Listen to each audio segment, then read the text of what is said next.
So many different times in my life, I've played with broken or hurt things, broken foot, broken leg, broken hand, broken arm, broken sternum, broken collarbone. I could keep going if I just thought more about bones. Why, man? Because I loved it. I loved playing the game. I was passionate about it. One of the reasons I even get encouraged at seeing all of you here.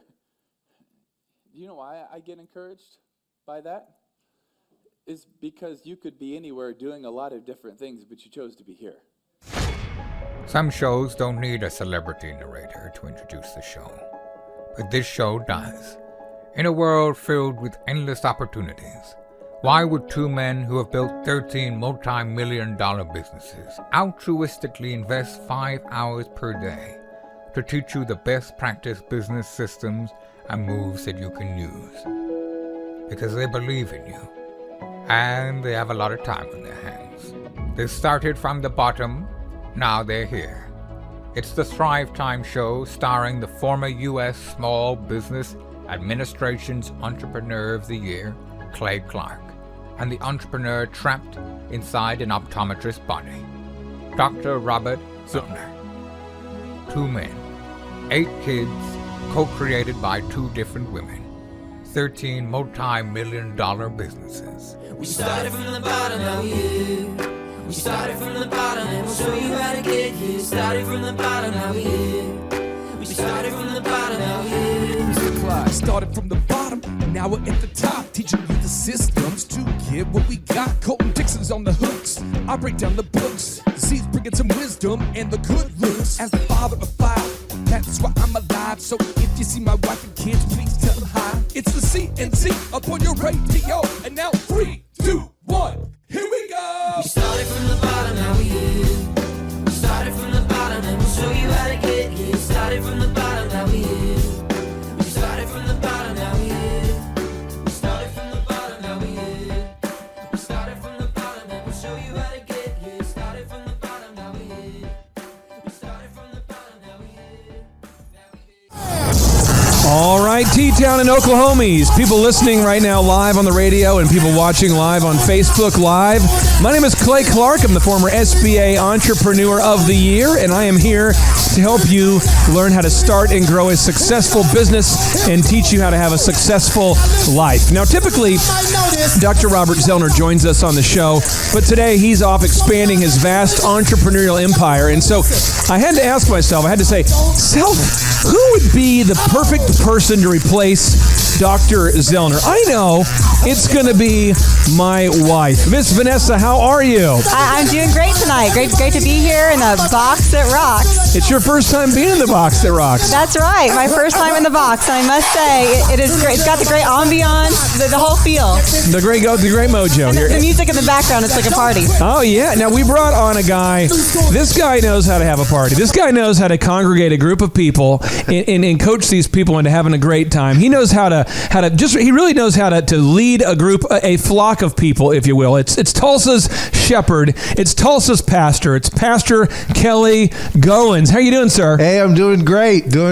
Now, today we're talking about your observations. We're talking today about 7 observations for creating a great marriage. Now, some of you are listening, you're going, I thought this was a business show. I thought this was a show about business. This is a show about business and selling stuff. But here's the thing is, if you have a successful business, but if you come home and you don't have a successful marriage, not so good. And so today we're talking about how to have a great marriage. You know, you talk about having a great business. You want to have a great marriage. If you have a great business and a great marriage, that's a great life. That's awesome. And so today we're talking about specifically how to have a great marriage. Now, Pastor Kelly, for the people who are not familiar with you and your ministry, where can they find your church, my friend? We are located at the very awesome corner of 81st and Memorial in Tulsa. We're on the northeast corner there, right next to the Quick Trip. And oh, yeah. It's a brand new location for us. We've been there for about 4 weeks now, and it's fantastic. We'd love to have you guys come by and worship with us. I want to brag on the place a little bit. It's got a beautiful coffee bar there. Yep. You have great praise and worship. You have a great ministry team. Yep. Now, how many years have you been a pastor? I mean, are you just kind of hacking, or have you just kind of started 6 weeks ago, or is this a thing?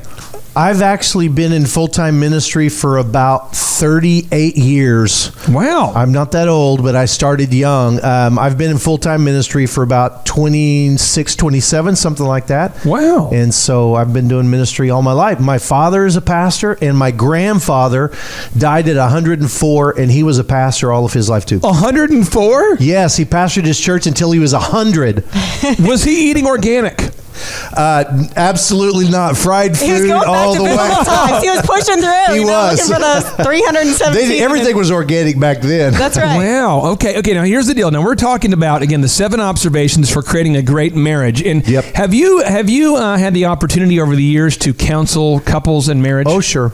And when you're counseling couples in marriage, you've probably seen the same predictable pitfalls maybe over and over. Yep. A lot of times that's the truth. Now let's get into this observation number 1. Okay. Understand the difference between desires versus expectations. Well- I'm gonna ask you, what do you mean by that? This is a big one, and for those of you who are listening by radio, you can't see this, but I actually brought visual aids. I usually do this with my wife, and so she helps me. But here's the thing: whenever we decided to get married, we had these desires that we thought we would have in a marriage. You know, we had things like new cars and a nice house and all this kind of stuff. And so I brought a box here that is the difference between what I thought marriage was and what marriage actually ended up being. So, Is this going to be a can I show positive you? visual aid? Is this going to be a Yes. negative? No, it's going to be both. I got to do a positive and a negative here. Now, I'm going to describe what you're pulling out here, but on Facebook Live, you can see it. Now, I'll tell you what, Vanessa, can you kind of describe Yeah. what you're seeing Yeah, here I'll as do it. he unveils it? All right. Well, I'll start with my wife's. When my wife got married to me, see, she expected. Here we go. He's reaching into the box. It's He's coming looking out, around. figuring He's out. kind of Oh, like a Tiffany's box coming out. She expected But these it's rough. Tiffany gifts and these Tiffany blue things. I mean, she Oh. expected life to be like that. Nice, nice. And actually, it turned it out. a couple Tiffany boxes, I've got to say, not just one, but a couple. large boxes too. Large Large one and a purchases. smaller one, and the small one. It turned it out a little bit more like this: a toaster. A toaster. I actually made the mistake of buying her a toaster for Christmas one year. A little confession here. My first year I was married to Vanessa. Vanessa, what did I buy you? Do you remember what I bought you? Every scent of lotion from Victoria's Secret, because he couldn't decide on one, so I probably wanted them all. And remember I bought you all those like utilitarian appliances. Yes. So I had many, and I appreciated the effort, but for me, we didn't have a lot of money. And I'm thinking, wait, he bought every kind. I could just go I could keep one and return all these, and probably go pick out some this stuff. is the facial. This is what she says. She goes, "Thank you so much. Do you have the gift receipt?" And I remember going, "Oh, I worked so hard. I went there into Victoria's Secret, into the belly of the beast, Into the lotion section. into the lotion section." Well, the important part was it was Victoria's Secret. It didn't matter what came from it, just because it was Victoria's I Secret. didn't make eye it's a nice contact with place. anybody. Yeah, I It know was I very can't. stressful in there. I Now, can't go in the place. back to your visual aids. I'm Okay. sorry about that. Well, and that's the way it is. I went out to lunch today and took my son-in-law with me, and he made the confession. He just got married in July. It's your son-in-law? To my daughter. Yeah. And he made the confession that he doesn't have anything for Christmas for her. I hope you He's are got a lot coaching of him, because bills. you've been Oh, I through am. this. I am. And I'm I just- said to him, listen. And for all of you young newlywed guys out there, you got to hear this.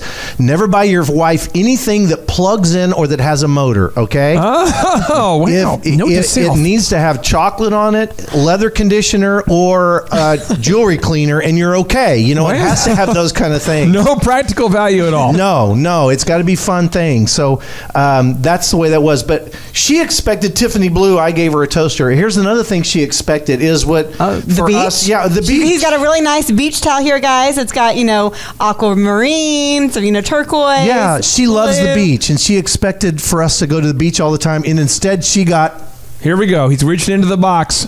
Oh. camouflage. Hunting, maybe. I'm not sure. Yeah, well, we go to Colorado on vacations. Okay. She hasn't gotten used to that yet, so we like going to the mountains and where it's cold and that kind of stuff. Do you And cover we try yourself to do in that. deer pee? to go out there and chase a deer? Well, that was the other thing. I wasn't going to bring that, but she expected perfume, and I've got more deer urine in my house than I do perfume. So, for those of you who don't know what we're talking about, if you're an avid hunter, I grew up in rural Minnesota, you cover yourself in deer urine, and then it attracts the deer, because apparently deer love deer urine. well, you don't really cover yourself in it, but you do sprinkle it around. Sprinkle it around. It's still a little bit too much. Anoint Any yourself in amount deer of urine. I've got a confession. Oh, yeah. What's that? I've actually got a deer head in the trunk of my pickup right now. Yeah, it was kind of a long story. A real head? A real head. Should I go get it? Have you taxidermied it? Yes, I have. We processed it. I donated it all to the My fire wife's department. crying. I'm sorry. Weeping over. We can't tell Havana. This was a bad deer we had to get rid of. Okay, All right. we digress. So back to your visual. Okay, so that was her ideas of what expectations were and what reality was. Well, here was my expectations. I had a little bit more of an expectation of these kind of things of Okay, here we go. He's going in. He's going to the box. He's looking at the box. Yeah, what is he going to pull out? What's he going to pull A lot out? of colors. A lot of Colorful he's got material, some things. and now- I had domestic stuff like an apron here, a kitchen apron. So and are you thinking kitchen she was going to be cooking or utensils. you were going to be cooking? No, she was going to be cooking. I figured that I was going to come home to meals and great food. I want a and- woman who will cook all the time. Yeah, That's yeah. unbelievable. Apron. It's a cute apron. Instead, I got Ramen noodles. ramen noodles. That was the staple of our house when we were growing up. My wife doesn't like to cook. Oh. So the first year of our life, though, I knew she worshiped me because she brought a burnt offering and put it on the table in front of me every night. Your wife doesn't like to cook? No, she doesn't. She's Wow, not- Vanessa, what do you think about And that? I don't like to cook, so it's overwhelming. I would just do a smoothie every night if I could. Yeah. Oh, so much easier. Well, she got better. Her cooking got better when she figured out that the smoke alarms weren't timers. I feel like I'm a good cook. I just really don't enjoy the process. Yeah, I understand. Well, it was, that's the way that goes. And she really is. One time she asked me to take her out, and I said, well, where do you want to go? She said, let's go somewhere I haven't been in a long time. I took her to the kitchen. Oh, see, just all right. Wow, this guy. Now, No.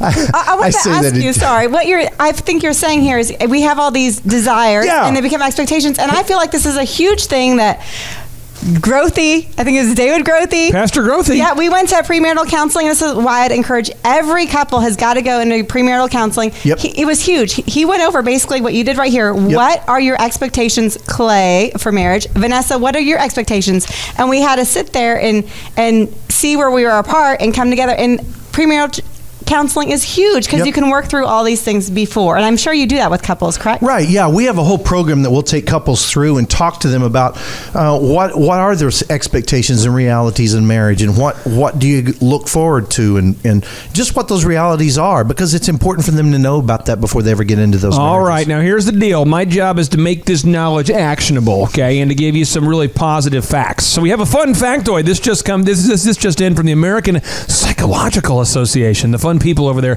the fun police at the American Psychological Association. They say that 40 to 50% of married couples in the United States divorce.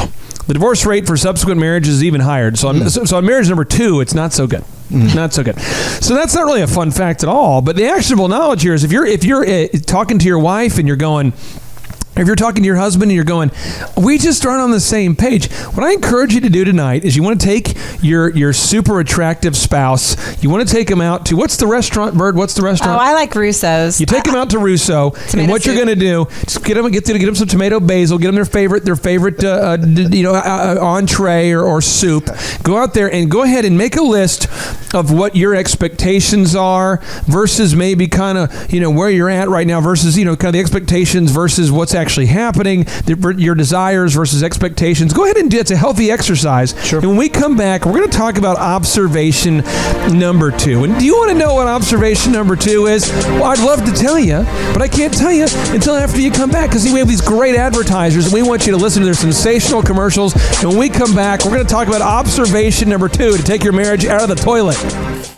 All right, Thrive Nation, welcome back to the Thrive Time Show. You see, many of you are just discovering this. You see, during the middle of the day, you're going, what is this? This isn't political. They're not talking about Mrs. Clinton. They're not talking about Mr. Trump. They're not talking about illegal aliens. They're not talking about deportation. They're not talking about health care. These guys are talking about how to make a better life. What is this show? I don't know if I like something so positive and so actionable. I'd rather just learn about generic political things things that irritate me that I cannot solve. That's what I want to hear. Well, if that's you, you need to listen to the other guys. But in the meantime, you have found the Thrive Time show during your afternoon. It's your dojo of mojo. My name is Clay Clark. I'm the SBA Entrepreneur of the Year. Typically, I'm joined here with Dr. Robert Zellner, but he's out expanding his vast entrepreneurial empire today.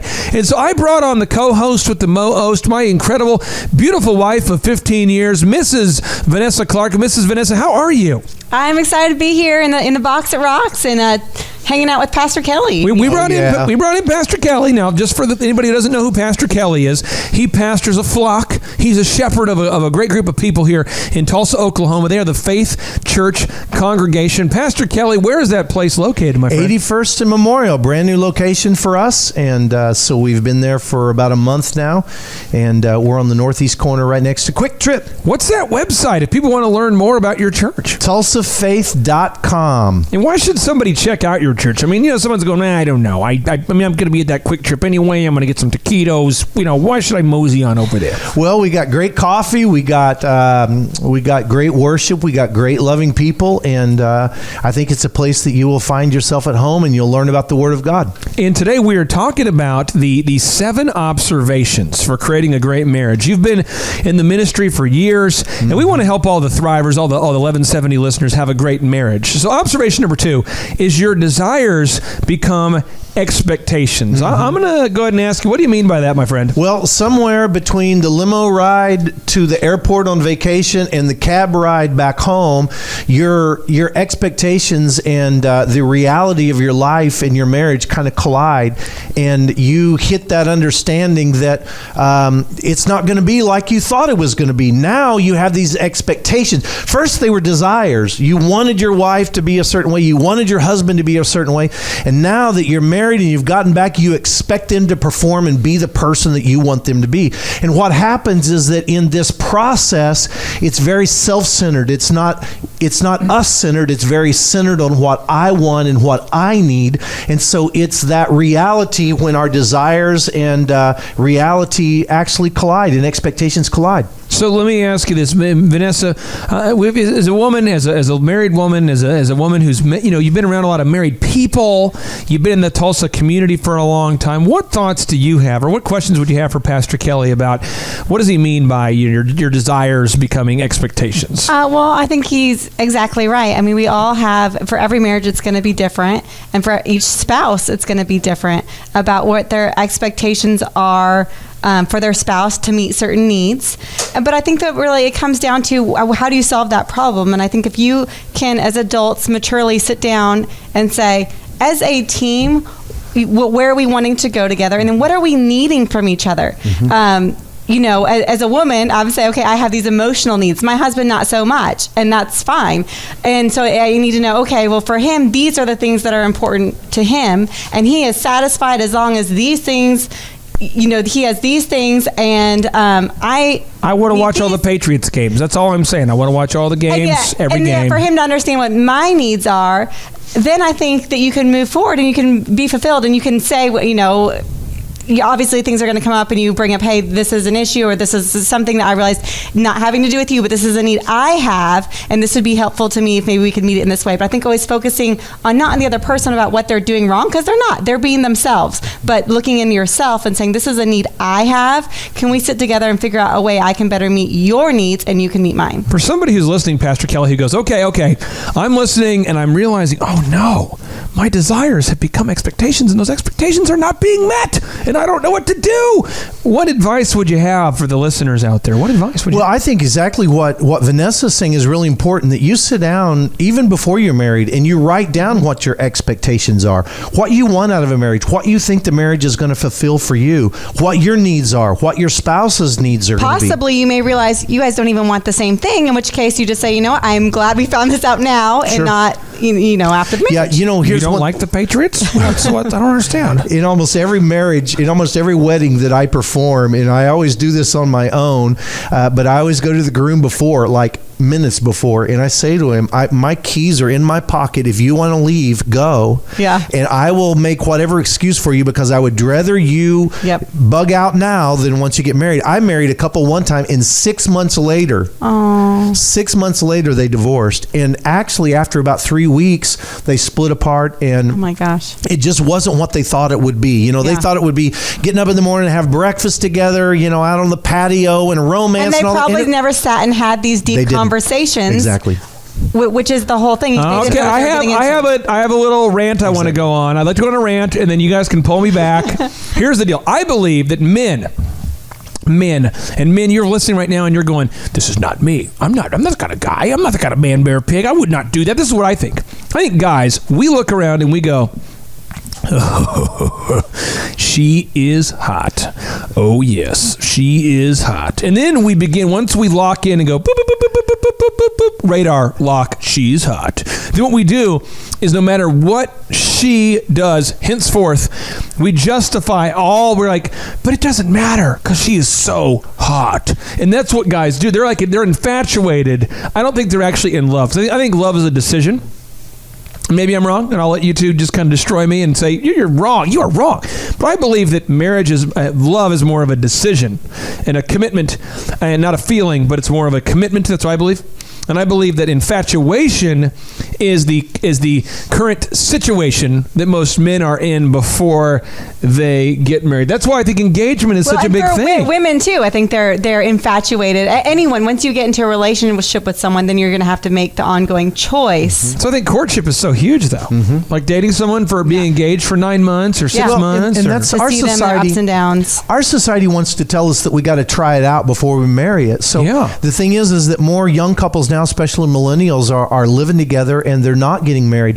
But here's the thing: you don't even have to approach that on a biblical standpoint, which the Bible does. Yeah. But you can just base that upon a statistical standpoint that there is a large percentage of those people who never stay together because Yeah. they're trying things out and they think we got to try it out. But And the eventually, difference you're is, always going to come to a fork in the road or a disagreement, Right. and you're going to have to say, "Are we going to work through and there's this?" no commitment. Yeah, and so they're going to. So it's easier just to bail out. And we have kids with each other. We live together. And then when something goes wrong, one person leaves and then we have a single mom at home wondering where it all went wrong. The thing is that you have to make that commitment. And that commitment is a ring that you put on the fourth finger of the left hand it's a tourniquet to stop circulation. I also really think that a commitment is not only I'm going to stay married no matter what. No matter what. It is a commitment to make your marriage the best marriage. So many people, I'm going to use this Sure. program as an example, are spending time and money and thoughts and all this on growing their business, and that is wonderful. Good But they point. have to know that the same principles Good point. apply to anything. You're either growing closer together or further apart. You can never be stagnant. I'm going to hop off All here. right, Dr. Laura, here we go. We just got her worked up here at Thriver. She's just starting to get into that zone. Now, Thrivers, when we come back, we're going to be talking about observation number 3, the conqueror marriage. What are we talking about? The conqueror marriage? Stay tuned and find out. Thrive Time Show. All right, 1170. Welcome back to the Thrive Time Show during your afternoon. My name is Clay Clark. I'm the former SBA Entrepreneur of the Year, but more importantly, I'm the father of 5 human kids, and I am honored to be on the show today with you because we are talking about how to grow a successful business. See, every day on this show we talk about how to grow a successful business, and our show's known for providing you that business school without the BS. But yes, when you go out there and have a successful business, you want to come home to a successful life and a successful family. And so today we're talking about how to grow a successful marriage. And specifically, we are talking about the 7 observations for creating a great marriage. And so to bring some fair and balanced observations to this program, we decided to bring on my incredible wife of 15 years, Mrs. Vanessa Clark. How are you? I'm doing great. I was kind of fired up there with Kelly before the break. Oh, yeah. We're bringing on Pastor Kelly Goins. He is the pastor of Faith Church. It's a growing church in South Tulsa. Pastor Kelly, where can we find out more about your thriving, your growing church? Well, we are on the web, tulsafaith.com. You can look at us there on Facebook, Instagram, those kind of things. Or just drive by. We got a big sign on the top of our building that says, don't just drive by faith or don't just walk by faith. Don't walk by faith. Stop in and say hi. So stop in and say hi. Sunday mornings, 10:30. Now, you've been counseling couples for years. You've been helping people have successful marriages, and you've seen some probably pretty predictable pitfalls. And we're talking today about the 7 observations for creating a great marriage. And we're on to observation number 3, which is really kind of a pitfall. Yep. And this is this thing you call the conqueror marriage. And so I don't know what you're talking about. Educate me. Well, when we come to that point in our relationship where our expectations and our realities kind of collide together, we have options of how we go. And these next 3 are 3 different directions that people will go, and they're kind of negative directions. So I want to point them out. The first one is a conqueror marriage. It's when you have conquered it. You have finally let her know exactly what she should be and what you expect. Or he has let you know exactly what he wants in a marriage. And you've conquered it. You've won the battle, and you've let her know, you've set her straight, and now everything is going to be your way, the way you want it to be. What about when she sets you straight? She has said you're gonna start to decorate this house with doe skin paint, and you're gonna wear a matching a sweater. You're gonna wear a sweat. We're gonna do a family photo session, and you need to wear a matching sweater, and your son's gonna wear the sweater. We're all gonna wear the same jeans together, and what happens when that happens? What happens when that happens? Think of those families. I mean, we all know those families. Yeah. We all know those families who the wife is in charge and she's conquered it and she's got them all under submission. The thing is that it's really easy for me to be me. But it's not easy for her to be me, and it's not easy for me to be her. We have to be who we are, and I can't make everybody else be the way I want them to be. I have to give and take. And so this conqueror marriage never works, because even though I win the battle, I've lost the war because I'm losing my marriage. I think this is so huge, because you have to let each of each other truly be themselves. And I have an example for this. Oh. Years ago. I'm sorry, Thrivers. No. This is great. Here we go. No, listen, it is me. No, years ago, my husband was working with a business, and he took our kids around an old neighborhood this is why we don't live in neighborhoods anymore, okay? And he was passing out flyers, not disturbing anyone, on everyone's door sign. Well, I guess some of the neighbors, one particular, did not like us because we had a brown van without a door, and it was kind of ugly. And so there was maybe some hard feelings Real there. quick.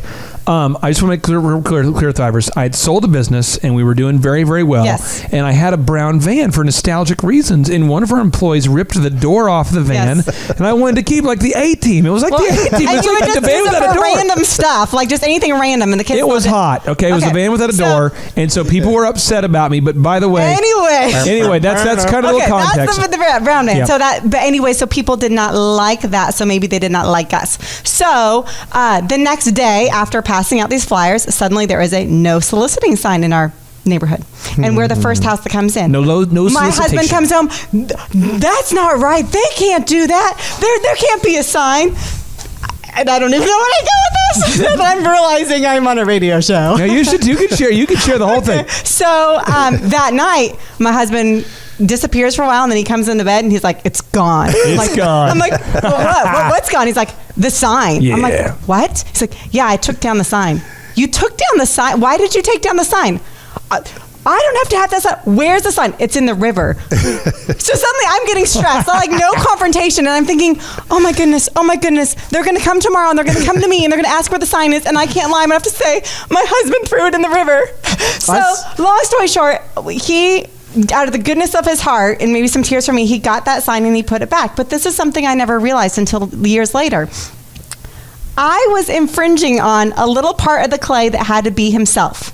He had to be able to take that sign. Oh, yes. And I had to just be able to not say anything about it.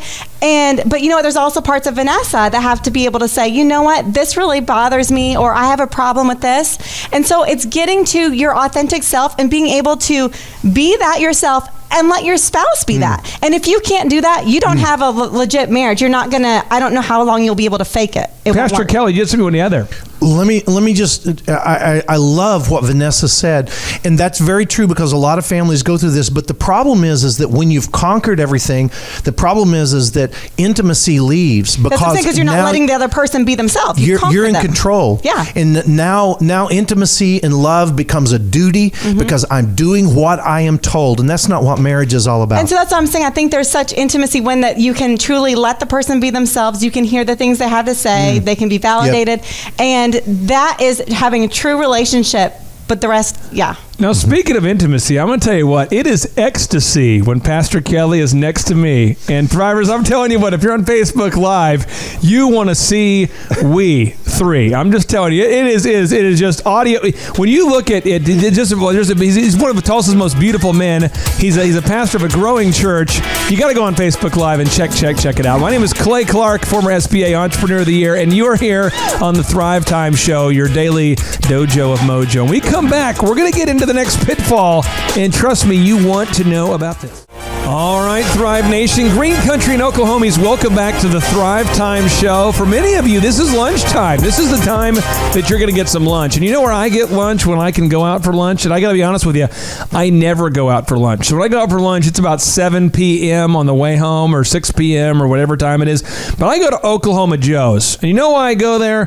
One, they're a sponsor. That's why I go there. No, but two, seriously, the baked beans, they have won awards for having Oklahoma's best baked beans. In fact, the world's best baked beans. He does bring these home all the time, especially to my son Aubrey, Love or they 'em. run out and grab them. Anytime we have anyone in town visiting, grabs those beans. Now, I'm going to tell you what, this is a guarantee I have for you. I call this the Oklahoma Joe's Baked Bean Challenge. So here's the challenge. You go over to any Oklahoma Joe's location. There's 3 that I know about. And there's a mobile location, so it would be kind of expensive. I'm sure you could rent the mobile version to come to your house. But the thing is, you go to any of those 3 locations, go to Oklahoma Joe's, go get those baked beans, and just test them. Try them.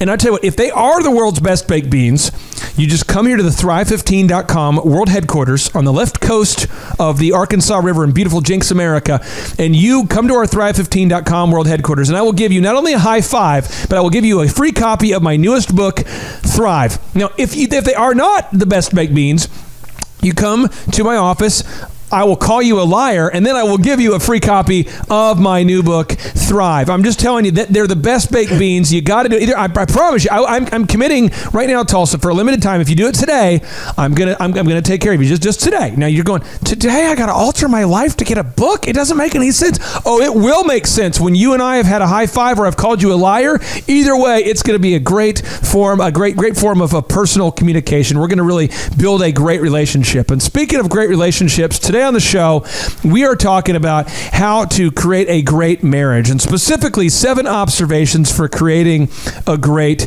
marriage. And so we're moving on here to observation number 4. And so Pastor Kelly Goins, talk to us about observation number 4, the compromise marriage. Well, this is another pitfall of marriages, and it's the compromise marriage. It's when I divvy out and decide, I'm going to do my thing and you do your thing. The man decides he's going to go out on Friday night. She decides she's going to go out on Saturday night. And again, we've been talking about these marriages and trying to get out of I marriages and trying to get into a marriage that is together, a we marriage. And this is a pitfall of that. I can tell you, a sign that you are in a compromised marriage? A sign, a telltale sign?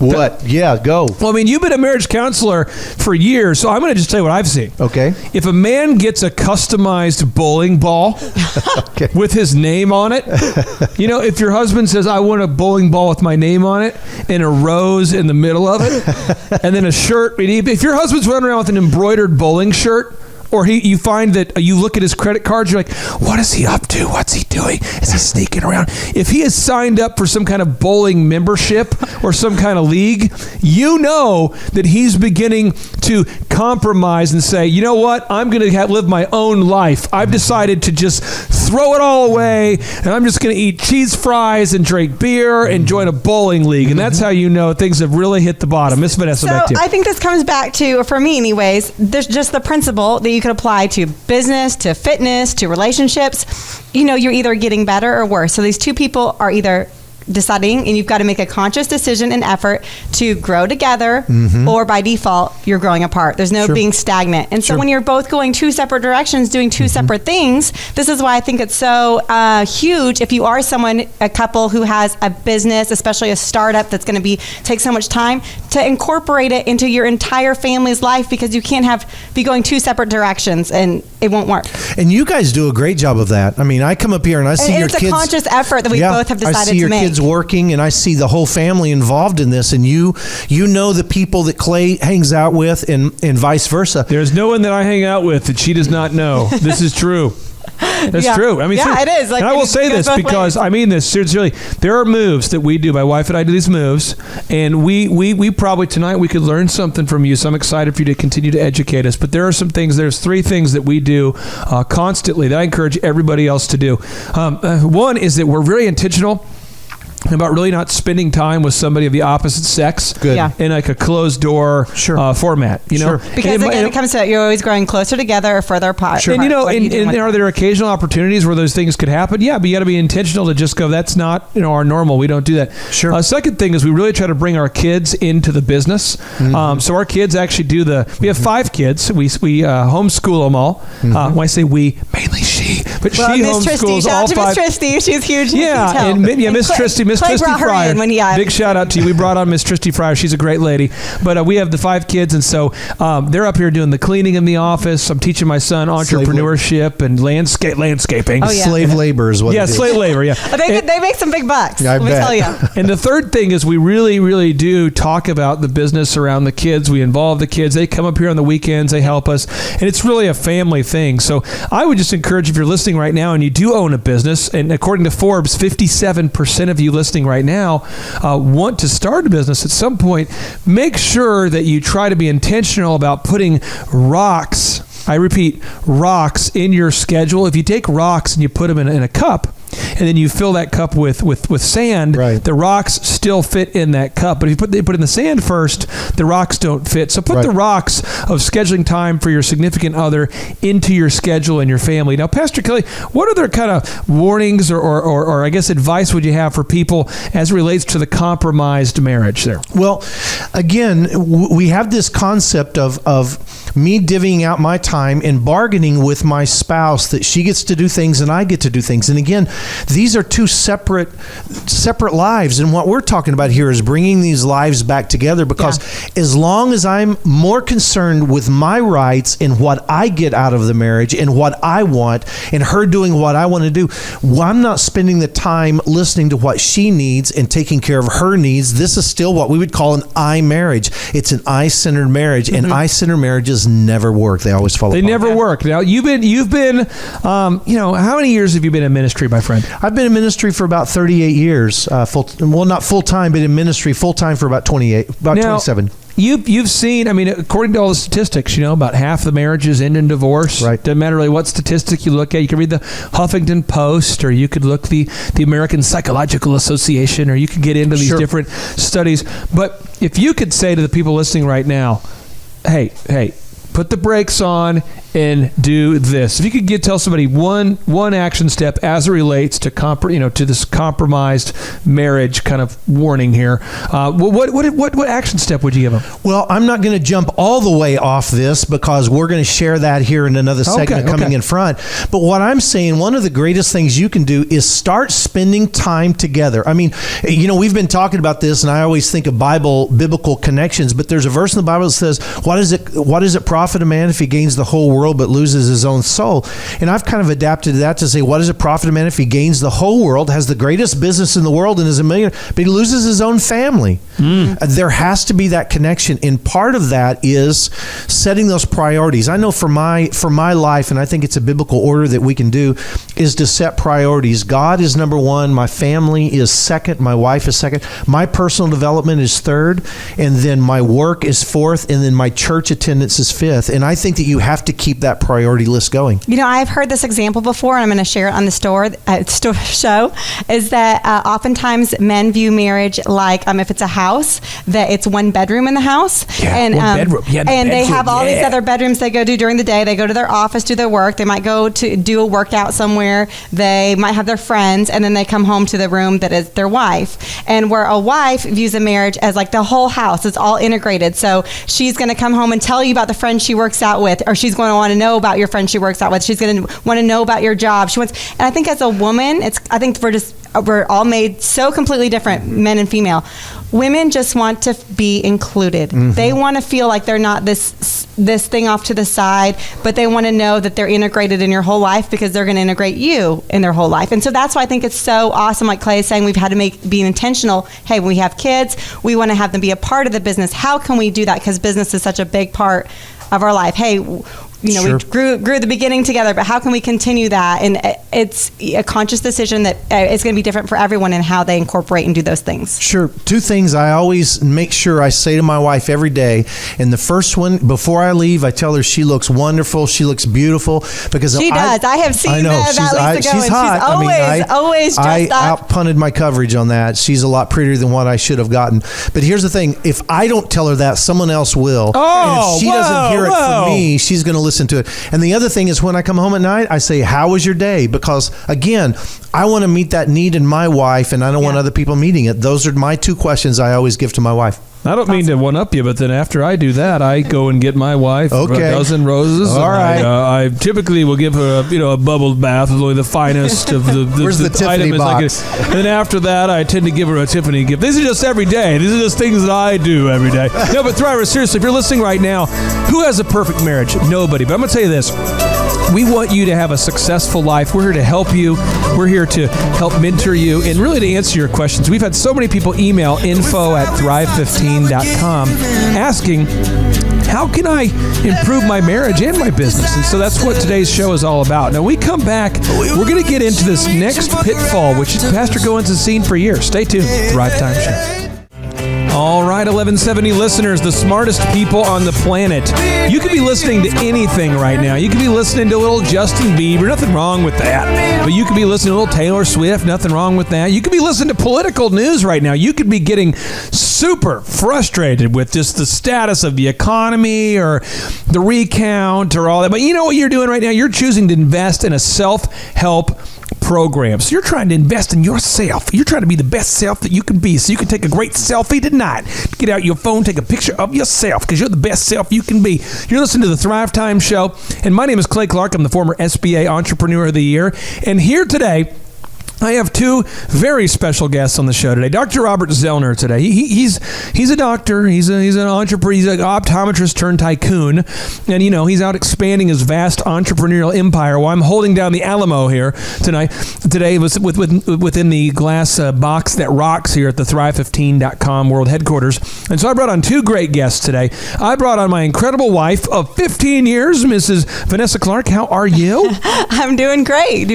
And I brought on Pastor Kelly Goins. How are you, sir? I'm doing great. Now, a lot of people, I think they're hearing you and they're going, I think I know that name. I think I've heard of that church. Where is your church, my friend? Faith Church is on the corner of 81st and Memorial. We're on the northeast corner right next to Quick Trip.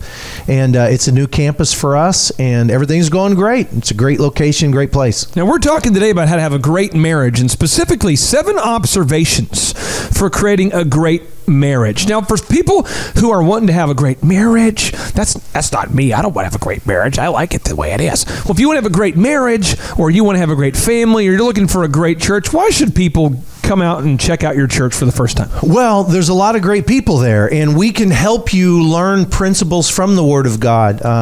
Every service, we have a great time of prayer, and I don't think we've ever done a service there that we don't use the Bible as some sort of reference. So it's a great place. You get a great cup of coffee, great music, great people, great pastor. It's just great. Man, you look beautiful too.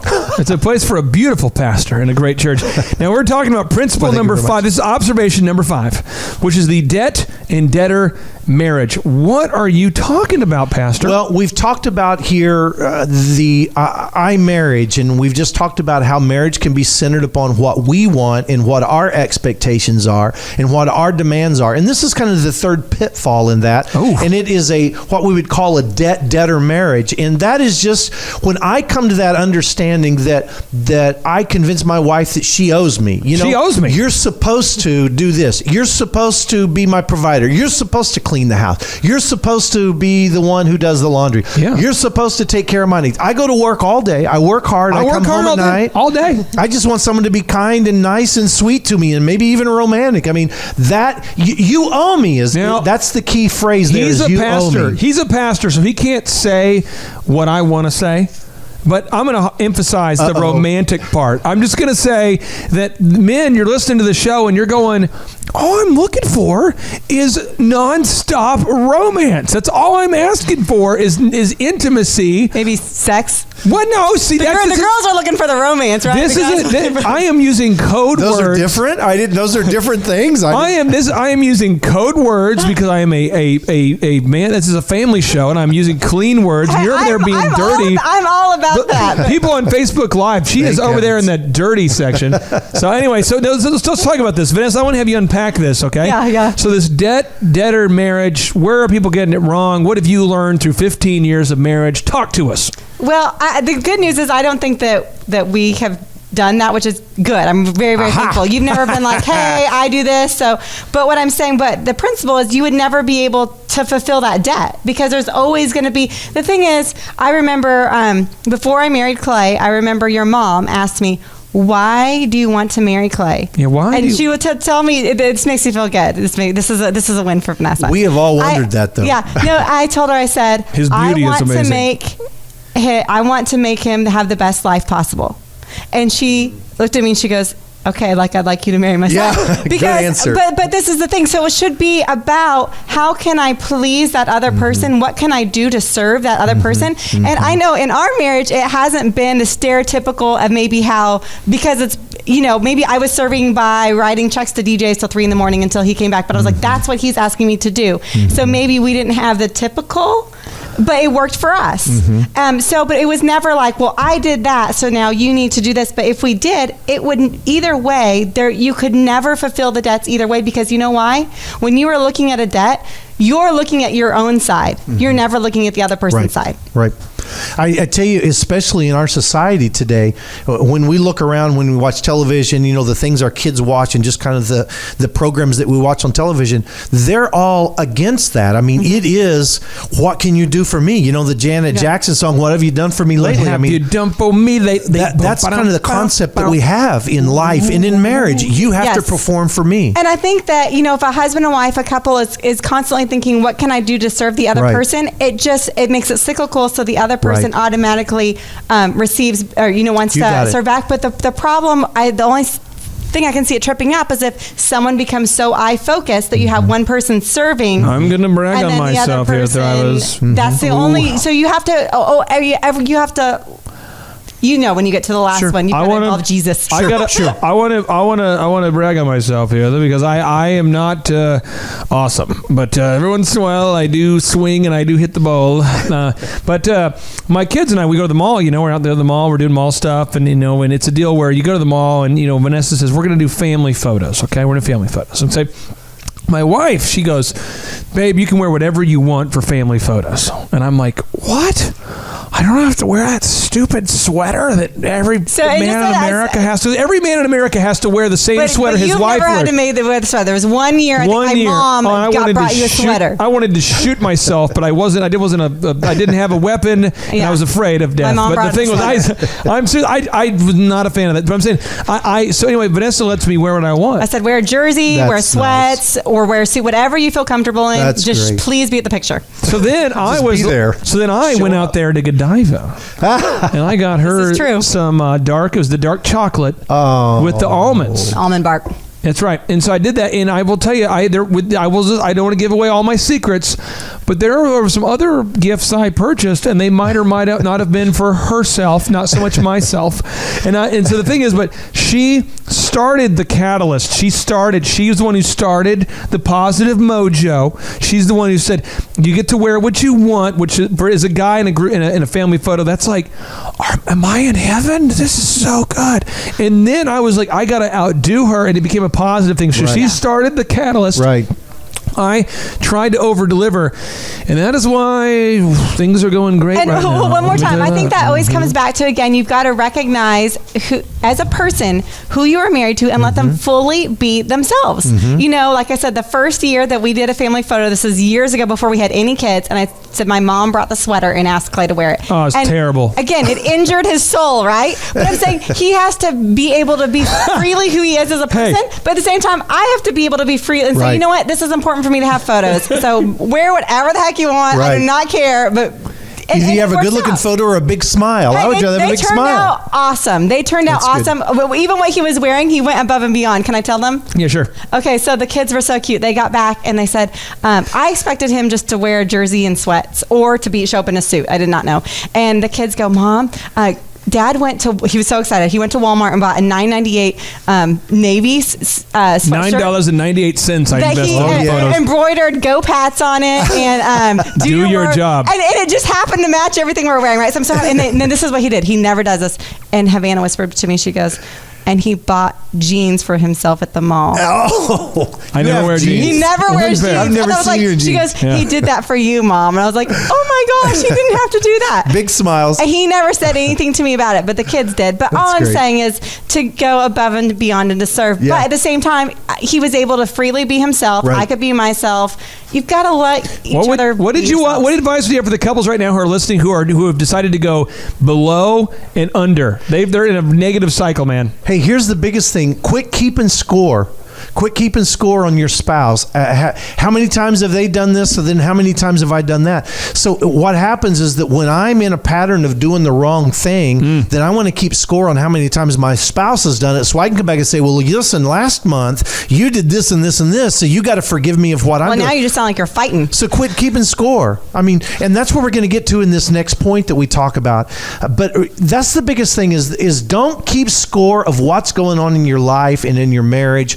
Quit trying to play the game and just be a couple and love each other. I got to tell you, I wasn't really totally keeping score, but what I noticed was that you didn't make dinner for me, and so I volunteered to be in a bowling league every night for the next month. I'm just saying. Bowling thing. Yeah, I'm just totally, I joke about this because there was years ago I was working with a business coaching client, and their marriage was just in the absolute toilet. And you hate it because you're in business, you're just trying to help them grow their business. But they would come in and it's like, yeah, how are you, Clay? And I'm like, doing good. How are you guys doing? Well, I tell you what, I swear, she's going to be late because she's always late. You know what I'm saying? And so, and you're just like, you're always there. You just hear these subtle attacks of each other and you're like, I'm just a business coach. I don't know anything about marriage. And so, Pastor Kelly, for people who want to know more about how to get their marriage into the right position, and maybe they want to know more beyond this show, how can they find out more about your church, my friend? Well, you can go on our website, tulsafaith.com. It'll give you kind of a rundown of what our church is. And just stop by some Sunday morning at 10:30. And we're going to be doing, here coming up in January, we're going to be doing a series and dedicating the whole month to marriage. So you can make plans to come by during that time. It'd be great. And Thrivers, if you want to dedicate this month of December, and make it a month to remember, if you want to say, I love you, what better way to say I love you than with a gift of baked beans? You want to go to Oklahoma Joe's and get those world's best baked beans. You get into that store, you get those burnt ends, you get that meat. Maybe she's organic, maybe she doesn't like meat, but if you buy her enough meat from Oklahoma Joe's, over time she may turn into a non-vegan. You want to go to Oklahoma Joe's, check it out there, folks. And all sincerity, though, this is the Thrive Time Show, and you don't want to go away, because when we come back, we are going to be getting into the next marriage observation. It's a game changer. You do not want to miss out. Stay tuned. All right, Thrive Nation and Oklahomies, Green Country, welcome back to the Thrive Time Show, where we're broadcasting within the box that rocks, which is located within the friendly confines of the Thrive15.com world headquarters, which is located in Oklahoma, which is located in the center of the universe, which is located in the middle of the galaxy, which is located now on your radio. My name is Clay Clark. I'm the former SBA Entrepreneur of the Year, sent here to teach you how to grow a successful business. But occasionally we call time out because you, the Thrive community, you deserve a holistic approach. And many of you have reached out and said, I want to know how to have a successful marriage. And I understand. I've been doing my Google search. I've looked at your disgusting face, and I know that you're not a beautiful man. And I've discovered that your wife is a beautiful lady, and I don't get it. It makes no sense. It's not possible. How is it possible? You're still married for 15 years. And so I decided to bring the queen on the show. It's my incredible wife of 15 years, Mrs. Vanessa Clark. How are you? Great. That was a grand introduction. The Queen. Thank you. The Queen. How long have you been totally blind? They're going to say, how long have I been the queen? Well, oh, wow. Okay. Well, now we have someone on the show today who, I tell you what, if you're on Facebook Live right now, you'll be blinded by the beauty of this man. This Pastor Kelly Goins. He's the pastor of Faith Church. Sir, how are you? I'm doing great. I am honored to be here between two celebrities. Now, we're talking today about something that is super exciting. And for me, I mean this sincerely. We're talking about the 7 observations for creating a great marriage. And you've been counseling couples for years. Oh, yeah. Have you seen some predictable? I mean, you've seen the couple that come in for marriage counseling, and he is totally checked out. Have you seen that deal? Oh, yeah. He comes in. I've seen the crocodile tears and people trying to cry and create tears and they not come out. I've seen everything. So guys, so tell me, how's the thing going? How's the marriage? Marriage is fine. Everything is perfect. I don't know what's wrong with her. I mean, you've seen that, right? I have. And I've seen some good ones too. I had one couple that I counseled premarital counseling and got them all ready and they went off for the honeymoon, and when they got back, this is a great one. When they got back, I got the guy aside and I said, "So, man, how did everything go on that honeymoon?" And he said, "Well, all I can say is that I'm glad there wasn't sprinklers in that room because we had to set them off." Oh, wow. Fired up. That's what great marriage counseling is all about right there. That is. Now, here's the deal. We're talking about your observations from your career. You've seen some things that have happened. And one of the observations, we're on observation number 6, is so what's the biblical view of marriage? Now, real quick, a fun fact I want to insert here. Because we have half the listeners here are listening are going, I don't believe in God at all. And the other half say, I do believe in God. Okay, so here's what I'm going to say. Just get my unbiased fun fact from USA Today. 59% of Americans believe in hell. 59%. But I'm going to tell you this. I believe that everybody listening right now, you believe in having a great marriage. And there are principles in the Bible that are universal principles that, when applied, have been shown consistently to be effective. Sure. Now, we are people of faith, my wife and I, and Pastor Goins. But Pastor Goins, go ahead and educate us on what's the biblical view of marriage.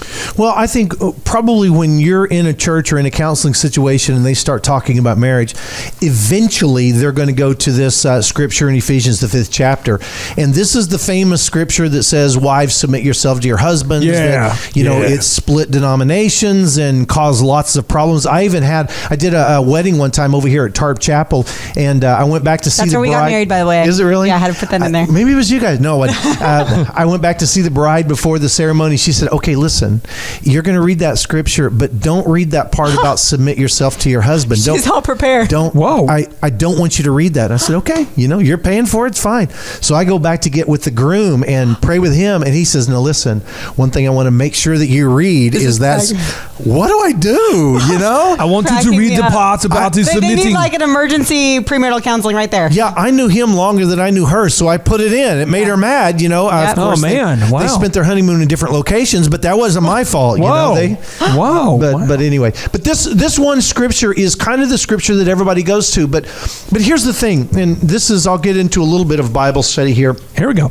Bibles, in most Bibles, and you can see the Bible that I have if you're looking on the Facebook Live, yeah. They'll have little headings above different sections. Yep. And in my Bible here specifically, that heading starts at verse number 22. And here's what it says: "Wives, submit yourselves to your husbands as unto the Lord. For the husband is the head of the wife." And then it goes on from there. Mm-hmm. Actually, what they're doing now is that some translations are scooting that up just one verse, because if you scoot it up to verse number 21. The heading. And this is, the heading. And this is Ephesians, the 5th chapter, the 21st verse.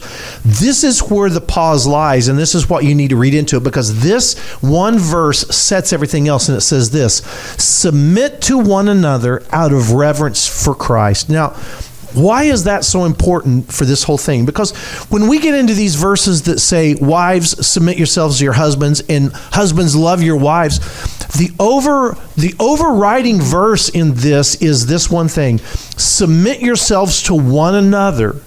And that's a huge verse right there. But the next part is even bigger: out of reverence to Christ. So what we do is that we say, okay, because Christ has done so much for me, and because I love him so much, because I am so committed to him, that I take all of that love and gratitude and praise and worship that I have in my life, and I pour it into my spouse solely and completely out of reverence to Christ. I'm going to honor them. And I think is so amazing about that?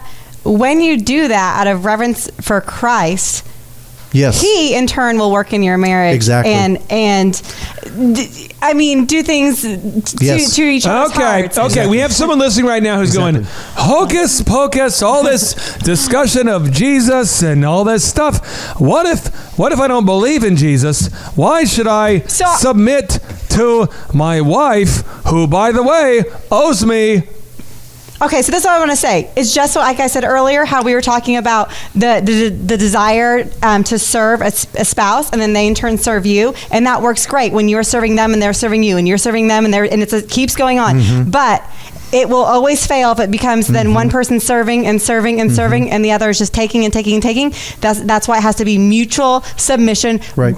If you pray to Allah, if you pray to Jesus, if you pray to whoever, it is the principle right there. If you pray to Jesus, though, he will also be working in your marriage. Yeah. And that's what is the special sauce The that mojo. I love. I love the Jesus. Here's the thing. A lot of people want to say, well, the Bible wants to control me. God wants to control me. So I've got all these rules in the Bible that he wants me to do. I don't want to do them. Here's the thing. Because God created us, and you can interpret God however you want to interpret God. Because God created us, the Bible is a textbook that helps us live life. It's not that he wants to control us, but he knows who we are, and he's giving us instructions about how we can live our life the best. Okay, throw the Bible out of it. If you do nothing more but invest in your spouse, that's all you do. Your one intention is to make them happy, is to please them, is to make sure that they are taken care of, and they do the same to you, then what's going to happen is you are going to have an incredibly successful marriage, whether you use the Word of God or not. Now, that happens to be in the Word of God, but that is where we learn this. But if you'll take that principle on your own, you will have a successful marriage. If you perked my interest a little bit, you piqued my interest, I'm going, okay, I want to know more about marriage, how to have a great marriage. How can I find out more during the month of January at your church? How can I do that? We are doing a series on marriage called Passion during the month of January, and we want you to come every Sunday. My wife and I will be teaching and talking about marriage. We've been married for 25 years. We've got 4 kids of our own. Whoa! And we've got a very successful marriage, and we want to share with you that to help you have the greatest marriage you possibly can. Now, Thrivers, if you're listening today for the first time and you're going, is this always a show about marriage? No, it's a show about how to have a successful life, how to grow a successful business. We typically talk about business school without the BS. But today we're talking about how to have a successful life and how to have a successful marriage. When we come back, we have another observation from the pastor. All right, Thrive Nation, welcome back to Tulsa's only local business show where we talk about business school without the BS. And occasionally what will happen is we will talk about how to have a successful marriage. We'll talk about these things that don't relate to a business necessarily. But with the Thrive Time show, we're all about we're committed to helping you have a successful life. And so today specifically, we have an incredible guest on the show. We have 2 guests on the show today, and I'm excited about it because I know there's many people listening who are going, it is true. I want to have a successful business. And it is true that I have a successful business. But my marriage, under the hood, wait. My car looks good. Your car looks good. Your business car, your business vehicle, that looks good. But under the hood, it ain't so good. You're under the hood, you're going, oh no, this is not good. And so you look happy. You're happy McHapperson. You're just running around just looking great. You're winning business awards. You're having success. But under the hood, things aren't so good. If that's you, and you're in your car right now with your significant other or you're at work, just look ahead and smile. No one will know. But here's the thing is we're talking to you specifically. We want to help you take your marriage to the next level. So I brought on my incredible wife of 15 years, Mrs. Vanessa Clark, and we brought on a pastor, Pastor Kelly Goins. And Pastor Kelly, we're talking today about the 7 observations that you've had from a career in ministry about how to have a great marriage. And this observation number 7 is called the leash. What are we talking about? Unleash the leash. Well, the principle that we just talked about just before kind of flows into this because it was talking about putting God in the center of our marriage and putting our spouses as the sole recipient of our love. Now, the pushback from that is that people say, well, hang on there. You don't know what my husband's like. You don't know what my wife is like. If I give her a little bit, before you know it, if I compliment her just a little bit, before you know it, she's way out there spending money and doing all kinds of stuff. With my husband, if I tell him that he's done something good, before you know it, he's, laying around watching TV. The other night I complimented her. the other night I complimented her one time. I come home and all of a sudden she's got a new Coach handbag. She got a new Louis Vuitton, all that stuff. She's on the Facebook talking about all the new iPads she's buying. I don't even know. It's just you can't even say something nice to women anymore, Pastor Kelly. Well, and that's the way a lot of marriages are. You know, I'll give you a little bit more leash, and then I'll see how you do with that. And I'll give you a budget. I know guys that give their wives budgets. You know, you can I know only these spend. wives. Not me, but I know these wives. You can only spend this much money, and if it's over that, you've got to come and ask me permission. And if you do good with that, I'll give you a little bit more. And we do that in our marriage, and we leash that out, thinking that I can't trust them, and I always have to guard that. I have to hold them onto the leash. But the thing is that what happens is that that's not a marriage. That's parenting. Yeah. And so you're not married to someone. You're wanting to be their mom. You're wanting to be their dad. You're still wanting to control this. Well, and I think what is so vital, what you said earlier about putting God at the center, when we are submitting out of reverence to God, that's when the magic happens, because he will go. It comes back to this verse, vengeance is mine, saith the Lord. I know we're not talking about vengeance here, but Sure. There's been maybe things where I was hurt with a friendship or whatever, and I said, you know what, Lord, I'm just going to take my hands off. I'm going to forgive because you have forgiven me. God always deals with that person way far better than I ever could. And I feel like when we take our hands off our spouse and we say, we're going to submit out of love for Jesus and we serve our spouse, God does such a work in there that it's like, it's magic. I don't know how to explain it. It is. For somebody who's listening who says, I will let the Lord do his work after I chastise her publicly. After I totally have my vengeance, I'll let the Lord have his vengeance. But first I want to have for somebody out there who's really doing the points system right now, they're trying to get even with their spouse, they're playing these games, what advice, what encouragement do you have for them? Well, and it just goes along with what we've just been talking about. You have to come to the point where you throw the leash down. You got to, the box that we talked about in the very first segment with all of our expectations and the things that we want in marriage. Turn it over. Get rid of all your expectations. Cash it all in. Be completely and 100% in love with that person and give them your heart. And accept that it's out of your control. Yes. You cannot change them. They cannot change you, and stop fighting that. You be the best you can be. They'll be the best they can be. And you know what? God will do the rest if you give it to him and let him do it. But take your hands off, like you said. And there is no guarantee That's right. that when you turn it all over, that spouse will turn around. There's no guarantee to do that. But here's the thing. See, this is where I like to go with you, because I'm like, just give it time and keep going to God. Because every single prayer I have ever given to God, he has never let me down on. Right. It might not have happened in my timing or how I thought it would, but if I stayed on him. If I kept praying and saying, Jesus, I give this to you. I know he's, I have a fun fact, but Pastor Goins, you had an observation. Here's what love is.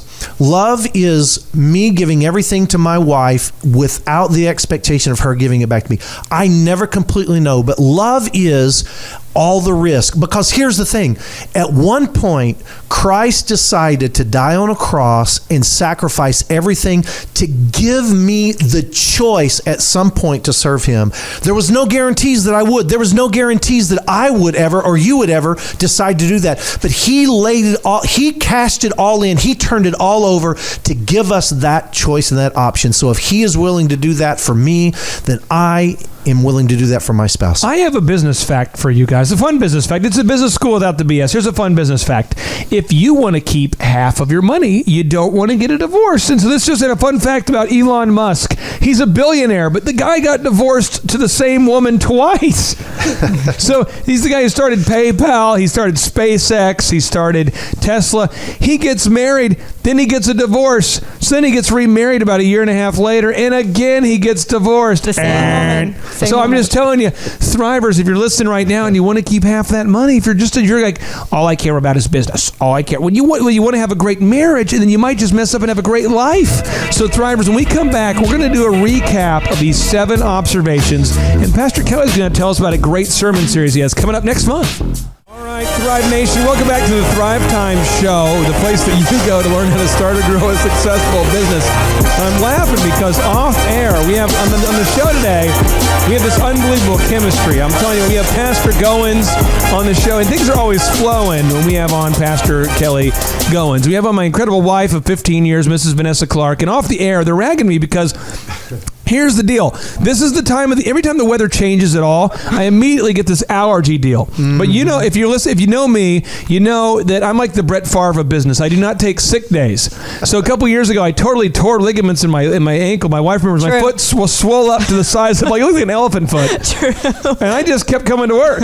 And you know what I do? Anytime I'm having any type of pain at all, I take Dayquil. And my wife was going, there's a warning on there that says, what was the warning you were saying? Well, so there was something you took the other day because I get worried about you. I'm your wife, and you're like, you know how I am with chemicals. What's the alcohol content in that? And the thing you took the other day with those effervescent pills, it said, beware about excessive stomach bleeding. So, oh my gosh, you're drinking this stuff like candy. I'm not drinking like candy. I'm just trying to stay. I know. I'm trying to keep you alive. This is how the show would be if I didn't do this. This is the sacrifices I make for you, the listener. This is how it would sound. I'd be like, hello, welcome to the Thrive Type Show. I mean, you wouldn't want to listen to that. No, you don't have like a nasal buffet on the show. They appreciate you taking your stuff. They appreciate it, and we're just watching. Guys, listen to this. I'm 36, and if I make it to 38, I'm doing great. That's all I'm saying. I'm just trying to make it 2 more years. I'm going to drop the mic, hop into the little box, go into the ground, go see the good Lord, which is right on the pasture here. If the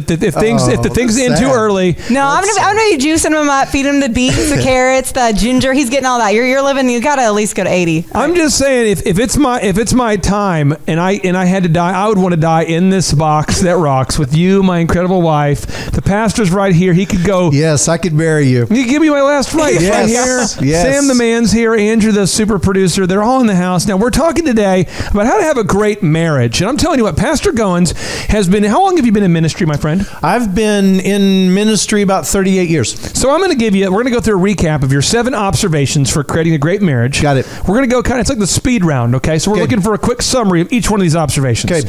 Observation number 1. Understand the difference between desires versus expectations. Go. Hey, at some point between the marriage and the time you get home from your honeymoon, your expectations and your desires collide, and what you expect in something isn't actually what's coming out of it, and you got to figure out, how am I going to compromise that, and how am I going to fix that?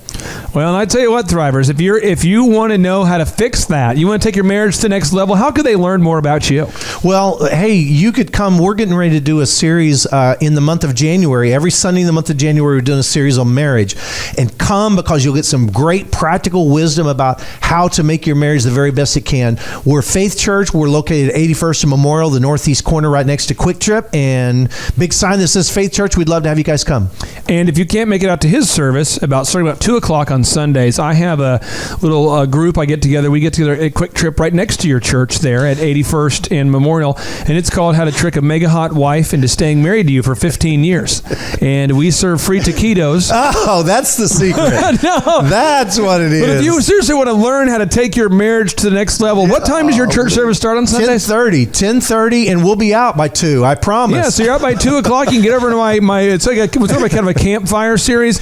We usually will get kind of a campfire going out there. They have that in that area where you can you can air up your tires for free.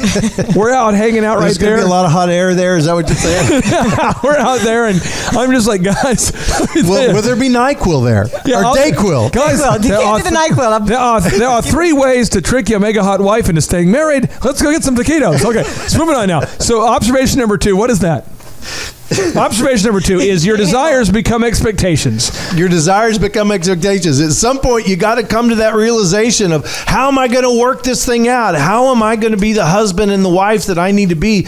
And those things have to collide, and you've got to figure out how to do that. So then we talk about the 3 pitfalls. Now, here, let me tell you this, Thrivers. If you want to become the husband and wife you want to be, that's a different show. This is not a transgender show. No, and he's not advocating that. Some of you are getting confused. Some of you are listening and you're going, did he just advocate becoming the husband and wife I'm supposed to be?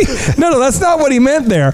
That's not what we're talking about. It's not the kind of church he has there. Now, principle number 3, okay, observation number 3. Now, this is more of a pitfall. This is something you don't want to do. You don't want to come to my campfire events at 2 o'clock at Quick Trip after his church. And in the pitfall number 3 here is, what is that, my friend? That's a conqueror deader marriage. That's the marriage that I have conquered my spouse and I've won. I've beat them into submission. Now they're the person I want them to be. But the problem is that you may have won the battle, but you lost the war because intimacy and love goes out the window. Now that person is just performing for you at your beck and call. And you're going to be living in a van down by the river by yourself. Sleeping on the couch, Not baby. good. Now we're moving on here. This is observation number 4 from a man who's been doing marriage counseling for more years than many of you have been alive.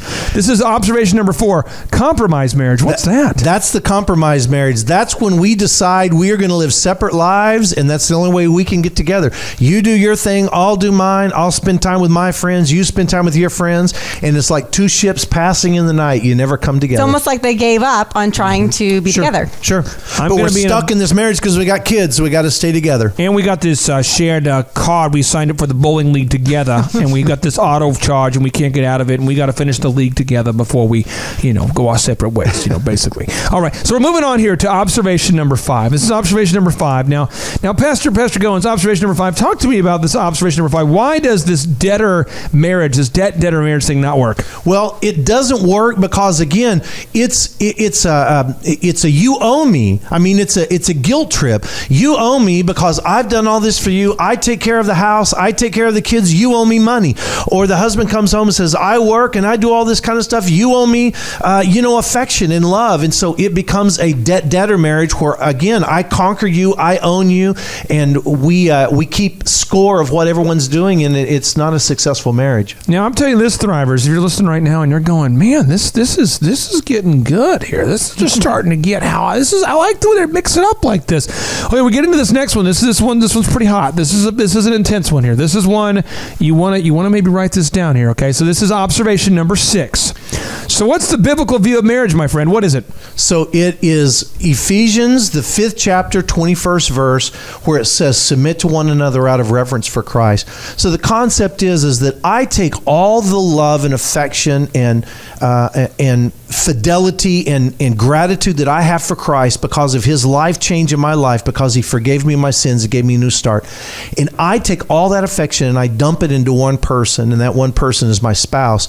And when I have one single priority, and that's loving her, loving him, loving that spouse, if I have that one single obligation of putting all my love to them, then that's when marriage stops becoming about me and starts becoming about we. Now we're moving on to observation number 7. Observation number 7. This is from a man who knows how to get directly to heaven. It's Pastor Goins. The leash. And this last one is the leash. And that's just when you get pushback with this. Well, now, if I give her all of that, then pretty soon she's going to take advantage of it. If I put all my love into her, then she's never going to give any of it back to me. And that's a leash that we've got our spouse on a leash, and we divvy a little bit more of it out. And that's not marriage, that's parenting.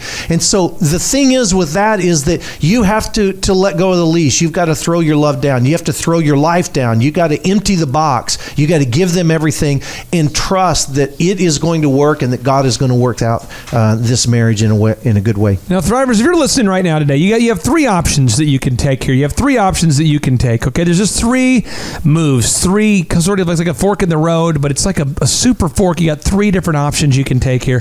One is you could listen to today's program and you could do nothing. You could just go, that was something. I mean, it was something. It was something I've enjoyed various aspects of the show. It educated me. I don't want to do anything with it, but it was something I could do that I could listen to, like a TED Talks, basically. Pastor Goins, if they want to get involved in your church or learn more about taking their marriage to the next level, what can they do? Well, we've got a great church, and all the month of January, we're going to be doing a sermon series on Sunday mornings at 10:30, just dealing specifically with marriage and relationships. So you can come and sit, have a great cup of coffee, enjoy some great music. Where are you some great located, and people. what's the name of your church again? Faith Church, 81st and Memorial. We're on the northeast corner right next to Quit Trip, and we would love to have you come by on Sundays at 10:30. And Thrivers, or you could do option number 2. You can go to thrive15.com. It's the world's best business School, the world's best online business coaching platform. And for $19 a month, you can learn everything you've ever wanted to know about how to have success in the world of business. And because we have generous investors, we have a scholarship program that makes it affordable for anybody. So literally, if you're going, if I have $1 a month, I can do it. Yeah, you can set your own price. I can set my own price. You can set your own price. Or option 3, you can book a Thrive15.com interactive business workshop or one-on-one mentorship. A workshop or one-on-one mentorship. It's all available for you. Those are your 3 options. And I'm going to tell you what, Thrivers, we care enough about you, and we care so much that we ask you to share. Go to thrivetimeshow.com. Go to thrivetimeshow.com. Click on today's archived radio show, a.k.a. podcast. Share it with a friend or family member and help them improve their life by 2% or 4%. And on tomorrow's show, you're not going to want to miss out, because tomorrow's show is one of those shows you're going to want to mark the calendar for. It's a game changer. And I'm just telling you what, tomorrow's show is going to help you take your business game to the next level. JT, do you know what time it is? 4:10. It's Tebow time in Tulsa, Jerusalem, baby. Tim Tebow is coming to Tulsa, Oklahoma. Whoa. During the month of Christmas, December 5th and 6th, 2024, Tim Tebow is coming to Tulsa, Oklahoma in the 2-day interactive Thrive Time Show Business Growth Workshop. Yes, folks, put it in your calendar. This December, the month of Christmas, December 5th and 6th, Tim Tebow is coming to Tulsa, Oklahoma in the Thrive Time Show 2-day interactive business growth workshop. Whoa. We've been doing business conferences here since 2005. I've been hosting business conferences since 2005. What year were you born? 1995. Dude, I've been hosting business conferences since you were 10 years old. And a lot of people, have followed Tim Tebow's football career on the field and off the field. And off the field, the guy's been just as successful as he has been on the field. Now, the big question is, JT, how does he do it? Well, they're going to have to come and find out, because I don't know. Well, I'm just saying, Tim Tebow's going to teach us how he organizes his day, how he organizes his life, how he's proactive with his faith, his family, his finances. He's going to walk us through his mindset that he brings into the gym, into business. It is going to be a blasty blast in Tulsa, Jerusalem. Folks, I'm telling you, if you want to learn branding, you want to learn marketing, you want to learn search engine optimization, you want to learn social media marketing, that's what we teach at the Thrive Time Show 2-day interactive workshop. If you want to learn accounting, you want to learn sales systems, you want to learn how to build a linear workflow, you want to learn how to franchise your business, that is what we teach at the 2-day interactive Thrive Time Show business workshop. Over the years, we've had the opportunity to feature Michael Levine, the PR consultant of choice for Nike, for Prince, for Michael Jackson. We've had the top PR consultant in the history of the planet has spoken at the Thrive Time Show workshops. We've had Jill Donovan, the founder of RusticCuff.com, a company that creates apparel worn by celebrities all throughout the world. Jill Donovan, the founder of RusticCuff.com, has spoken at the 2-day interactive Thrive Time Show business workshops. We have the man who's responsible for turning around Harley Davidson, a man by the name of Ken Schmidt.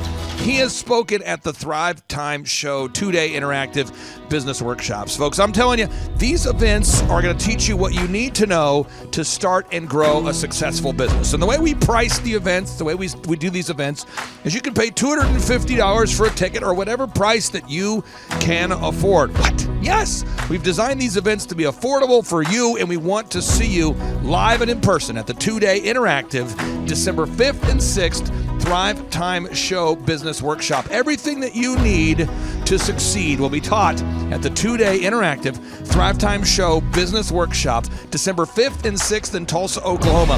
And the way we do these events is we teach for 30 minutes, and then we open it up for a question and answer session so that wonderful people like you can have your questions answered. Yes, we teach for 30 minutes, and then we open it up for a 15-minute question and answer session. It's interactive. It's 2 days. It's in Tulsa, Oklahoma. We've been doing these events since 2005, and I'm telling you, folks, it's going to blow your mind. Yes, ladies and gentlemen, the Thrive Time Show 2-day interactive business workshop is America's highest rated and most reviewed business workshop. See the thousands of video testimonials from real people just like you who've been able to build multi-million-dollar companies. Watch those testimonials today at thrivetimeshow.com. Simply by clicking on the testimonials button right there at thrivetimeshow.com, you're going to see thousands of people just like you who've been able to go from just surviving to thriving. Whoa. Each and every day, we're going to add more and more speakers to this all-star lineup. But I encourage everybody out there today, get those tickets today. Go to thrivetimeshow.com. Again, that's thrivetimeshow.com. And some people might be saying, well, how do I do it? What do I do? How does it work? You just go to thrivetimeshow.com. Let's go there now. We're feeling the flow. We're going to thrivetimeshow.com. Again, you just go to thrivetimeshow.com. You click on the business conferences button, and you click on the request tickets button right there. The way I do our conferences is we tell people it's $250 to get a ticket. Yep. Or whatever price that you can afford. And the reason why I do that is I grew up without money. JT, you're in the process of building a super successful company. Yep. Did you start out with $1 million in the bank account? No, I did not. Nope. Did not get any loans, nothing like that. Did not get an inheritance from parents or anything like that. I had to work for it, and I'm super grateful. I came to a business conference. That's actually how I met you, met Peter Taunton. I met all these people. So if you're out there today and you want to come to our workshop, again, you just got to go to thrivetimeshow.com. You might say, well, who's speaking? We already covered that. You might say, where's it going to be? It's going to be in Tulsa, Jerusalem, Oklahoma. And someone says, Tulsa, Jerusalem. I'm really trying to rebrand Tulsa as Tulsa, Jerusalem, sort of like the Jerusalem of America. But if you type in Thrive Time Show and Jinx, you can get a sneak peek or a look at our office facility. This is what it looks like. This is where you're headed. It's going to be a blasty blast. You can look inside, see the facility. We're going to have hundreds of entrepreneurs here. It is going to be packed. Now, for this particular event, folks, the seating is always limited because my facility isn't a limitless convention center. You're coming to my actual home office, and so it's going to be packed. Who? You're going to come. Who? You? I'm talking to you. You can just get your tickets right now at thrivetimeshow.com. And again, you can name your price. We tell people it's $250 or whatever price you can afford. And we do have some select VIP tickets, which gives you an access to meet some of the speakers and those sorts of things. And those tickets are $500. It's a 2-day interactive business workshop, over 20 hours of business training. We're going to give you a copy of my newest book, The Millionaire's Guide to Becoming Sustainably Rich. You're going to leave with a workbook. You're going to leave with everything you need to know to start and grow a super successful company. It's practical, it's actionable, and it's Tebow time right here in Tulsa, Jerusalem. Get those tickets today at thrivetimeshow.com. Again, that's thrivetimeshow.com. Hello, I'm Michael Levine, and I'm talking to you right now from the center of Hollywood, California, where I have represented over the last 35 years 58 Academy Award winners, 34 Grammy Award winners, 43 New York Times bestsellers. I've represented a lot of major stars, and I've worked with a lot of major companies. And I think I've learned a few things about what makes them work and what makes them not work. Now, why would a man living in Hollywood, California, in the beautiful sunny weather of LA, come to Tulsa? Because last year I did it, and it was damn exciting. Clay Clark has put together an exceptional presentation, really life-changing, and I'm looking forward to seeing you then. I'm Michael Levine. I'll see you in Tulsa. Thrive Time Show 2-day interactive business workshops are the world's highest rated and most reviewed business workshops because we teach you what you need to know to grow. You can learn the proven 13-point business systems that Dr. Zellner and I have used over and over to start and grow successful companies. I mean, we get into the specific steps on what you need to do to optimize your website. We're going to teach you how to fix your conversion rate. We're going to teach you how to do a social media marketing campaign that works. How do you raise capital? How do you get a small business loan? We teach you everything you need to know here during a 2-day, 15-hour workshop. It's all here for you. You work every day in your business, but for 2 days you can escape and work on your business and build these proven systems so now you can have a successful company that will produce both the time freedom and the financial freedom that you deserve. You're going to leave energized, motivated, but you're also going to leave empowered. The reason why I've built these workshops is because as an entrepreneur, I always wish that I had this. And because there wasn't anything like this, I would go to these motivational seminars, no money down, real estate, Ponzi scheme, get motivated seminars, and they would never teach me anything. It was like you went there and you paid for the big chocolate Easter bunny, but inside of it, it was a hollow nothingness. And I wanted the knowledge, and they're like, oh, but we'll teach you the knowledge after our next workshop. And the great thing is we have nothing to upsell. At every workshop, we teach you what you need to know. There's no one in the back of the room trying to sell you some next big get-rich-quick, walk-on-hot coals product. It's literally, we teach you the brass tacks, the specific stuff that you need to know to learn how to start and grow a business. And I encourage you to not believe what I'm saying, and I want you to Google the Z66 auto auction. I want you to Google elephant in the room. Look at Robert Zellner and Associates. Look them up and say, are they successful because they're geniuses, or are they successful because they have a proven system? When you do that research, you will discover that the same systems that we use in our own business can be used in your business. Come to Tulsa, book a ticket, and I guarantee you it's going to be the best business workshop ever, and we'll even give you your money back if you don't love it. We've built this facility for you, and we're excited to see you. And now you may be thinking, what does it actually cost to attend an in-person 2-day interactive Thrive Time Show business workshop?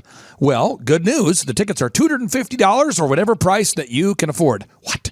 Yes, they're $250 or whatever price you can afford. I grew up without money, and I know what it's like to live without money. So if you're out there today and you want to attend our in-person 2-day interactive business workshop, all you got to do is go to thrivetimeshow.com to request those tickets. And if you can't afford $250, we have scholarship pricing available to make it affordable for you. I learned at the Academy, Kings Point in New York. Acta non verba. Watch what a person does, not what they say. Whoa. Good morning, good morning, good morning. Robert Kiyosaki, the Rich Dad Radio Show. Today I'm broadcasting from Phoenix, Arizona, not Scottsdale, Arizona. They're close, but they're completely different worlds. And we have a special guest today. Definition of intelligence is if you agree with me, you're intelligent. And so this gentleman is very intelligent. I've done his show before also, but very seldom do you find somebody who lines up on all counts. And it's a Mr. Clay Clark. He's a friend of a good friend, Eric Trump. But we're also talking about money, bricks, and how screwed up the world can get in a few and a half hour. So Clay Clark is a very intelligent man, and there's so many ways we could take this thing. But I thought, since you and Eric are close, Trump, what you're saying about what Trump can't, what Donald, who's my age, and I can say or cannot say. First of all, I have to honor you, sir. I want to show you what I did to one of your books here. There's a guy by the name of Jeremy Thorne, who was my boss at the time. I was 19 years old, working at Faith Highway. I had a job at Applebee's, Target, and DirecTV. And he said, have you read this book, Rich Dad, Poor Dad? And I said, no. And my father, may he rest in peace, he didn't know these financial principles. So I started reading all of your books and really devouring your books. And I went from being an employee to self-employed to the business owner to the investor.